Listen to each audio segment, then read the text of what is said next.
Police commissioner office સામે જૈનાચાર્યનો વિરોધ સત્યથી ઘણે દૂર છે. સુરત વેસુ શ્રી આગમો દ્વારક ધાનેરા ભવન જૈન સંઘમાં સંઘ સ્થાપક પૂજ્ય પ્રવચન પ્રભાવક આચાર્ય શ્રી સાગરચંદ્ર સાગર સુરેશ્વર મહારાજ સાહેબ ઓળીની આરાધનાથી શ્રી સંઘની વિનંતીથી વધાર્યા છે. છેલ્લા કેટલાક સમય બિનજવાબદાર અનધિકૃત વ્યક્તિઓ દ્વારા પૂજ્યશ્રીને બદનામ કરવાના અવનવા પેંતરા રચાયા છે. આજે પોલીસ કમિશનર ઓફિસ પાસે કેટલાક બહેનોએ વિરોધ પ્રદર્શન કર્યું હતું. બહેનોએ શાસન રક્ષાનું કામ કહીને વિહાર ગ્રુપ મહિલાઓમાં એક મેસેજ મૂકવામાં આવ્યો હતો. તેથી બહેનો પહોંચ્યા હતા ત્યાં આ વિરોધ પ્રદર્શન કરવાનું છે તેની જાણ થતાં તેઓ આવેદન આપવા પહેલાં જ નીકળી ગયા હતા. તેઓમાં વેસુ સંઘના બહેનો પણ હતા. તેઓએ જણાવ્યું હતું કે અમારા સંઘમાં પૂજ્ય શ્રી પ્રત્યે સૌને માન સન્માન અહોભાવ છે. ઉપાશ્રય દેહરાસરનું નિર્માણ પૂજ્યશ્રીના માર્ગદર્શનમાં જ થયું છે. પૂજ્યશ્રી ઉપર મૂકવામાં આવેલા આક્ષેપો બિનપાયાદાર છે. પુરાવા રજૂ કરવા માટે સમુદાયના ગચ્છાધિપતિશ્રીએ પત્ર વકીલ મારફત નોટિસ 3 વાર મોકલવામાં આવેલ. ત્યારબાદ પણ પુરાવા ન આપતા વાયરલ કરેલ ફોટાઓની ફોરેન્સિક તપાસ કરવામાં આવી હતી અને તે રિપોર્ટના આધારે પૂજ્યશ્રીને આરોપ મુક્ત જાહેર કરવામાં આવેલ છે.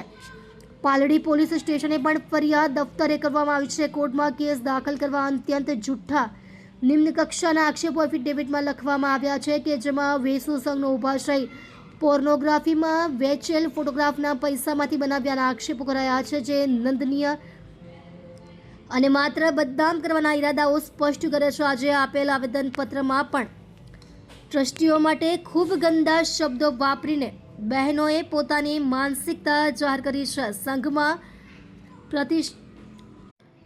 પ્રતિષ્ઠાની પણ તૈયારીઓ જોરમાં છે. આ માટે પૂજ્ય શાસન પ્રભાવક આચાર્ય શ્રી અશોક સાગર સુરેશ્વર મહારાજ સાહેબ આચાર્ય નયનચંદ્ર સાગર સુરેશ્વર મહારાજ સાહેબ આચાર્ય શ્રી પૂર્ણચંદ્ર સાગર સુરેશ્વર મહારાજ સાહેબ 5/4/2026 રોજ પધારેલ છે. છેલ્લા કેટલાક સમયથી મને લઈને કેટલાક માણસોએ એક વિવાદ ઊભો કર્યો છે. એમાં આજે મને ખબર પડી કે કેટલાક બહેનો પોલીસ કમિશનર પાસે ગયા હતા. એની ઊંડાણમાં ગયો એટલે તરત મને ખબર પડી કે કેટલાક વિહારમાં વ્હીલચેર વગેરેમાં જતા બહેનોનું એક ગ્રુપ છે. એ ગ્રુપમાં એવો મેસેજ આવ્યો. પહેલી તો અહીંથી જ ખોટી વાત રજૂ થાય છે કે તમારે વિહાર સેવા ગ્રુપ એવું બોલવાનું નહીં. તમારે એવું બોલવાનું જૈન શાસનની રક્ષા માટે અમે જઈએ છીએ અને અમે જૈન શ્રાવકને શાસનની શ્રાવિકાઓ છે. અને ત્યાર પછી એ લોકો પોલીસ કમિશનરની પાસે જઈને એકાદ નિવેદન આપ્યું અને એ સમાચાર મને મળ્યા. એટલે મારે એમને એવું કહેવું છે, તમે ક્યારે મને મળ્યા છો? શું વાત થઈ છે એ તમને કંઈ ખબર છે? કઈ રાજનીતિ ચાલી રહી છે એની તમને જાણકારી છે? મને ક્યાંય મળ્યા નથી, મને કશું થયું નથી, અને છતાં તમે મારા વિશે અભિપ્રાય આપો. આ જૈન શાસન કે તમારો આત્મા કેવી રીતના કબૂલ કરી શકે કે તમે કોઈ પણ આક્ષેપને સ્વીકારીને એ અંગે પોતાનો જજમેન્ટ પણ આપો? અને આ સંઘની સ્થાપના 5 વર્ષ પહેલાં પ્રભુની કૃપાથી અમારા દ્વારા થઈ. ત્યાર પછી સુંદર અદ્ભુત દેરાસરનું નિર્માણ થયું, ઉપાશ્રયનું નિર્માણ થયું, અને લગભગ આજથી 4-6 મહિના પહેલાં અહીંના સંઘના તમામ ટ્રસ્ટીઓએ ઠરાવ કરીને મારી પાસે ઉજ્જૈન આવ્યા હતા કે સાહેબ પ્રતિષ્ઠા કરવાની છે, આપ મુહૂર્ત આપો. 2-3 મુહૂર્ત આપો, એમાંથી આપણને જે અનુકૂળ લાગે એ મુહૂર્તમાં પ્રતિષ્ઠા કરશું. અને ત્યાર પછી મેં મુહૂર્ત આપ્યા. પછી મુહૂર્ત એ લોકોએ ફિક્સ કરીને વધામણા કરવા માટે સંઘમાંથી 2 બસ ભરીને પાશુપુરમ તીર્થમાં આવ્યા હતા અને એમને મુહૂર્ત વધામણા કર્યા. અને ત્યારે જ મને વિનંતી કરી કે સાહેબ પ્રતિષ્ઠા વૈશાખ સુદ સાતમ 23 તારીખે કરવાની છે એપ્રિલના, તો તમે ઓળી માટે વહેલા પધારો તો પ્રતિષ્ઠા અંગેના કાર્યો આપણે સરસ કરી શકીએ. અને ત્યારે ઉજ્જૈનમાં જ અમે નક્કી કર્યું હતું કે ગુરુદેવ અશોક સાગર સુરેશ્વરજી મારા સાહેબ, જે મારા પરમ તારક ગુરુદેવ છે, એમને આપણે વિનંતી કરશું અને એ પધારશે. એમને સંમતિ આપી હતી અને સાહેબજી પણ પધારી રહ્યા છે. અને હું પણ અહીં આવી ગયો.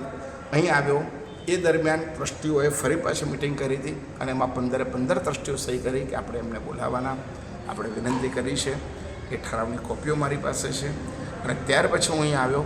સરસ રીતે ભવ્યતાથી સામેલ થયું, ભગવાનનો પ્રવેશ થયો. અત્યારે ખૂબ સુંદર પ્રવચનો ચાલે છે. 350થી ઉપર માણસો આવે છે. 200-250થી વધારે આંબેલ તપની ઓળી અને આંબેલો થઈ રહ્યા છે. સંઘમાં બિલકુલ સરસ મજાનો માહોલ છે, જે વર્ષોથી હતો એ જ માહોલ, એ જ લાગણીઓ અને એ જ ધર્મ આરાધના અંગેનો ઉત્સાહ જોવા મળે છે.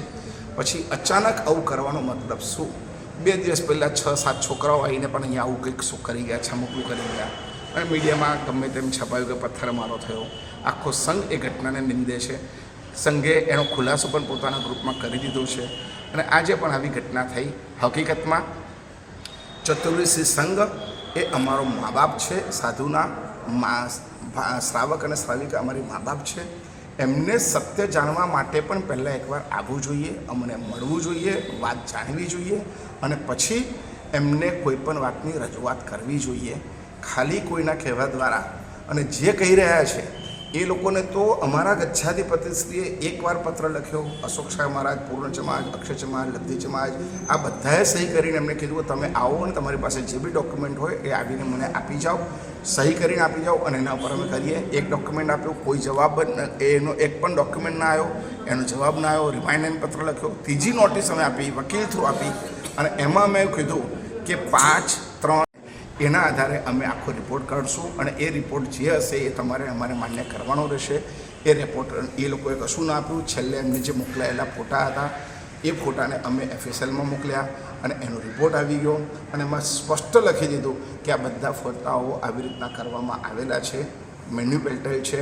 અને ત્યાર પછી ગચ્છાધિપતિ, કેટલાક શ્રાવકો, કેટલાક આચાર્ય ભગવંતો એ બધાની સલાહ લઈને એ બધું રિસર્ચ થઈને એમને એક જાહેર નિવેદન બહાર પાડી દીધું ચતુર્વેશ સંઘ યોગ્ય કે હવે આ પુરાવાના આધારે કોઈ પણ વિવાદ રહેતો નથી અને છતાં પણ હવે સાગર જમાને બદનામ કરવાની કોશિશ કરશે તો અમે અમારા શ્રાવકો દ્વારા એમના પર બદનક્ષીનો દાવો કરવામાં આવશે.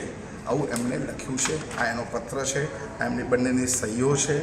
ત્યાર પછી જે પુણ્યાત્મા આ કામ કરી રહ્યા છે અને જે હું કહી રહ્યા છે, આજે એમને પોલીસ નિવેદનમાં આપ્યું કે 2 FIR થયેલી છે, એક પણ FIRની કોપી મારી પાસે આવી નથી. એટલી આગળ વધીને હું તો એમ કહું છું કે એમને પોલીસ સ્ટેશનમાં ફરિયાદ કરવા માટે ગયા હતા અને તે વખતે પોલીસે એમની તમામ સામગ્રી જોયા પછી 16/5/2025ના દિવસે પોલીસનો આ ડોક્યુમેન્ટ છે કે અમે અહીંયા પોલીસ ખાતે દફતર આથી કોઈ ફોટા ફરિયાદ કરવાની રહેતી નથી, તેથી ઉપરોક્ત અરજીઓ અત્યારે પોલીસ સ્ટેશન ખાતે દફતરે કરવામાં આવેલ છે. આ એની સ્ટેમ્પ સાથેની આ કોપી અમારે પાસે છે. એટલે પોલીસે તો ફરિયાદ લઈ લીધી. પછી હવે એને ગમે તેમ કરીને મને હેરાન કરવો હતો એટલે એને મેજિસ્ટ્રેટ કોર્ટમાં કેસ કરવાનું નક્કી કર્યું કે પોલીસ અમારી ફરિયાદ નથી લીધી તો તમે અમારો કેસ લો. વકીલને કીધું તો વકીલે પણ એને સલાહ આપી કે તમારો જે પાસે કોઈ ડોક્યુમેન્ટ પુરાવા વ્યવસ્થિત છે નહીં, બધા ખોટા છે, તો હવે તમે કેસ જો દાખલ કરવો હોય તો તમારે બીજા કશા આરોપો લગાવવા જોઈએ. અને એ આરોપોના સંદર્ભની અંદર એમને જે કેસ દાખલ કર્યો એ કેસની અંદર એટલું ખોટાણું ચલાવ્યું કે એમાં એમને, કારણ કે કોર્ટની અંદર પૈસાના ગોટાળાને આવું બધું હોય તો જ એ કશું આગળ વધી શકે. તો એમાં એવું લખાયું કે સાગરચંદ્ર સાગરસુરી મહારાજ સાહેબે પોતાના અંગત સ્વાર્થ માટે ઉપયોગ કરીને સુરતમાં આવેલ વેસુ મુકામે આગમોદ્ધારક નામનો ઉપાસક બનાવે છે, જેમાં લગભગ 50 કરોડની માતબર રકમ વપરાયેલ છે. આવી એમને એફિડેવિટમાં લખ્યું. એવી રીતના બીજા કોકણમાં પાર્શુપુરમ તીર્થ, બીજા બધા તીર્થો અંગે પણ એમણે એવું લખી દીધું કે કરોડો રૂપિયા આવી રીતના વપરાયા છે. હું પોર્નોગ્રાફીમાં આવા બધા ફોટા વેચું છું અને એમાંથી બધું આવે છે. આ બધું તો હવે એમને કોર્ટમાં સાબિત કરવાનું રહેશે, પરંતુ કોર્ટમાં કેસ દાખલ કરવા માટે આવા ખોટા વસ્તુઓ રજૂ કરી, જ્યારે એનો આખો સંઘ જાણે છે કે આ ઉપાસને કેવી રીતના નિર્માણ થયો. અને જોલી, જસ, આ બધા લોકોએ તો સોનાની વીંટીઓ અને ચાંદીની વીંટીઓ પણ મૂકી છે. 500 રૂપિયા પણ અમે સંઘના માટે લીધા છે લોકો પાસેથી અને એમાંથી આ ઉપાસનું નિર્માણ થયું છે. લાભાર્થીઓની તકતીઓ લાગેલી છે. સંઘ બહુ સરસ છે. અમારા સંઘના ટ્રસ્ટીઓ માટે એક શબ્દ મૂક્યો છે. આજે એ લોકોએ, આ બહેનોએ વિવેક સંપૂર્ણ ભૂલી ગયા છે. એમને એવું લખી દીધું, આગમોદ્ધારક વેસુ જૈન સંઘના ટ્રસ્ટીઓ ગુંડા જેવા છે નહીં, સડકછાપ ગુંડા જેવા છે. જ્યારે અમારા સંઘના ટ્રસ્ટી પ્રમુખ સ્થાપનાથી લઈને આજ સુધી રહેલા મુકેશભાઈ ધાનેરાવાળા, અમારા મીનુભાઈ, અમારા અજયભાઈ દેપલા અને અમારા અત્યારે રાજુભાઈ, જેમને તન મન ધન એટલો સમયનો ભોગ આપ્યો છે, અને કાર્તિકભાઈ ટ્રસ્ટી જેમને દેરાસરમાં મુખ્ય લાભ લીધો છે, મૂલાક ભવને પ્રતિષ્ઠાનો લાભ લીધો છે, આ બધા જ હબક ખાઈ ગયા કે અમારા માટે આવા શબ્દો વાપરે તો એ બહેનોને આપણે શું કહેવું? એમને શું લાલચ આપવામાં આવી છે? તો એમને શું ટ્રીટ કરવામાં આવ્યા છે કે એમને આવું કહેવું પડ્યું અને આવું બોલવું પડ્યું? કારણ કે મેં એવું પણ સાંભળ્યું કે એવી ધમકી પણ આપી કે જો તમે નહીં આવો તો તમને ગ્રુપમાંથી કાઢી નાખવામાં આવશે, આવી પણ અમને ધમકી આપવામાં આવી. તો આવી રીતના જૈન શાસનની સેવાના બાને જૈન શાસનને અભરાજના કરવી ન જોઈએ. અને જે ભાઈ આ કેસ કર્યો છે એના માટે તેના સંઘના ટ્રસ્ટીને પ્રમુખે આ નિવેદન બહાર પાડ્યું છે કે એ જ જગત પરીખ જેમને ગયા વર્ષે અમદાવાદ ક્રાઇમ બ્રાન્ચે ધરપકડ કરી જેલમાં પૂરેલો, કેમ કે બીજે મેડિકલ કોલેજના 95 નિર્દોષ ડૉક્ટરોના ખોટા રિટર્ન ફાઇલ કરી દીધા હતા. હવે ક્રિમિનલ માણસને જૈન શાસન સુકાન કેવી રીતના સોંપાય? વિશ્વ નંદીકર જૈન સંઘને રાજનગર જૈન સંઘોનો તેમજ સર્વધર્મી ભક્તોનો સહયોગની જરૂર છે.